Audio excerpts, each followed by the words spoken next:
says MTV named his high school the most spirited in Canada in 1989 when he was student president. Andy is the father of 2 amazing teenage daughters. Please welcome Andy.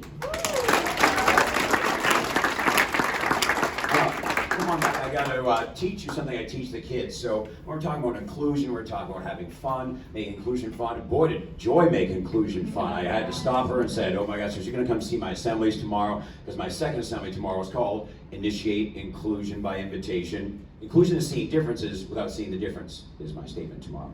And as you can see, I have an interesting story that I need to explain later on when I had 3 teenagers from Congo live with me for 10 months. And so one of the things I bonded with them right away was both music, dancing, and greetings. So for example, I learned props a long time ago. A great comedian named Howie Mandel, who's a Canadian who's the MC of America's Got Talent. Has always had this phobia, as you know, of shaking hands, right? So the first time I ever saw it was in the 90s. He came to London, and he was known for doing props. Well, I do props now. That's why I've only had really 1 sick day since 1992, and it was in 2006, because I meet so many kids, and you can hear in my voice, I was just at a conference with 2,200 kids over the last 2 days in Ontario, so I do a lot of props. Well, then about 20 years ago, a grade 9 said to me, hey, Andy, potato, fries. And it changed props for me. Now, when I do it, I generate fun, especially when I work with elementary kids. I do a lot of work with first to fourth graders. So I go, potato, fries, but then I meet French teachers. Where's the French teacher? Where's Amy? Oh, there we are. So then we have French schools in Canada, right? So all of a sudden, oh, pomme de terre, frite. But wait, where's the Spanish teacher, right? Where's Spanish, right? So it's pampas, fritas, right? Oh, wait.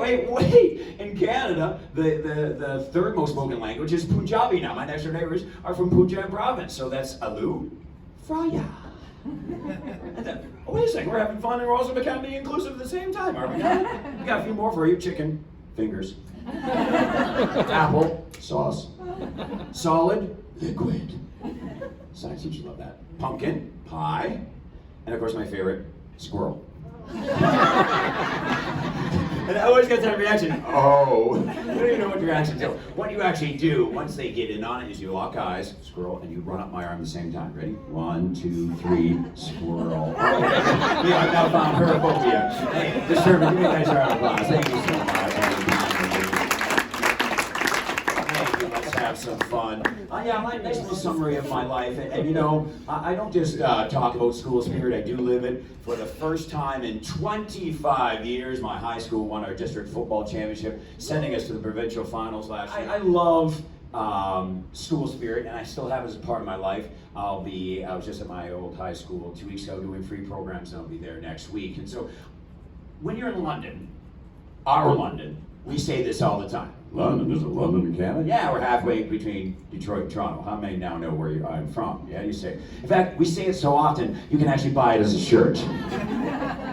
Seriously, Liz bought this for me as my birthday gift this year. I'm not making that up. And we are rather proud of this distinction. Your Brit in the front row is really laughing, exactly. One day, we will be number 1. But we do have a Thames River, we do have a Hyde Park, we do have a Byron and a Lambeth, and we did have 1 double-decker bus. It served ice cream and never moved all summer. Yes, yeah, exactly. So I was born in London. Give me an aw on 3, 1, 2, 3. And as I was telling your French teacher, yeah, mon grand-père and all my ancestors parlent français, but my dad's generation was the first not to speak French. Grew up initially in a kind of a French community in Tilbury outside of Windsor, Ontario. They moved to an English town and really got to get into it. And the maternity ward of St. Joseph's Hospital was closed back in 2012. So now all babies in London, Ontario, population 400,000, 19 high school town, now are all born in one place. So the local paper listed all the famous Canadians born in that hospital. I wasn't one of them, but thank you for that. But they did list people like Justin Bieber, whose mom was in the Salvation Army Home for Teenage Moms, and actually there's his mom right there. You can tell he's young in this picture. This picture is from 2010, when Baby Baby was the #1 YouTube video for 2 years until what happened in 2012. Gangnam Style surpassed it. Now Baby Shark's #1 video on YouTube. Yeah, and so he's 16 in this picture, and it's also where both Rachel McAdams and Ryan Gosling were born. Did you know that? And they didn't know that until they met on the set of the movie The Notebook, realized that they were born in the same hospital in the same year. And there's many, many people who think I have a striking resemblance to Okay, fine, I look like Bill Nye the Science Guy. Fine, shut up. I get that. Or I had one kid back in the spring. I was up in the UP in the spring, Newberry. I was up in Newberry, Tequamanon schools, yes. And I was in Curtis as well, at one of the charter schools there. And this one grade 5. You look like the Green Goblin from the Spider-Man movies. Eli. Little William Dafoe. Yeah, you got it. So this was sent to me in May of 2020, and it said 2020 sunrise in Costco blueberries.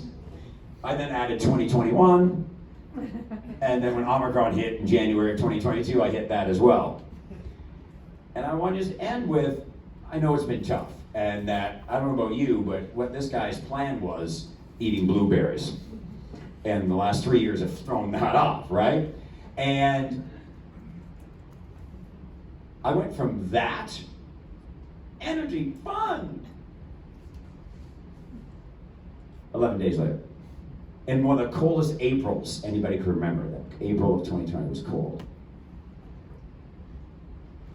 And then 2021 was all virtual talks, but by 2022, nobody wanted virtual anymore. And they still didn't want to assemble. So I took a 2-month contract helping at the vaccine clinic. And then they were so desperate for supply teachers. Were you guys desperate for supply teachers? They were in our area. They took my university degree, my 30 years experience, wanted me to be a supply teacher for 55 days in the spring of 2022. So substitute teacher, substitute teacher, right? So this is actually the last day that masks were mandatory in schools. That was the last day. The next, after March break of last year, masks could come off, right? But now all of a sudden, I'm a 52-year-old rookie substitute teacher working with 6th graders on the day before spring break. And we had a riot because I brought my Bluetooth speaker and played a lot of games. But it's about hope. You notice that word last assembly is in quotes. You see that school? I was back there in February, folks. There I am, back in that same auditorium 3 years later, perfectly on Free Waffle Day. It was awesome. And to be back doing what I love in schools all over North America. So I know it's been a challenge, but when you showcase this appreciation and love, it will come back. So when Liz stood up in front of her class in 2004, this fall, and said, "I'm pregnant," and the next day she got this card, a card she still treasures, because it's rare that a high school teacher gets a Christmas card or a holiday card or a birthday card. Am I not correct? But to get this card, congratulations, you're going to be a new mom. I was happy to hear the good news.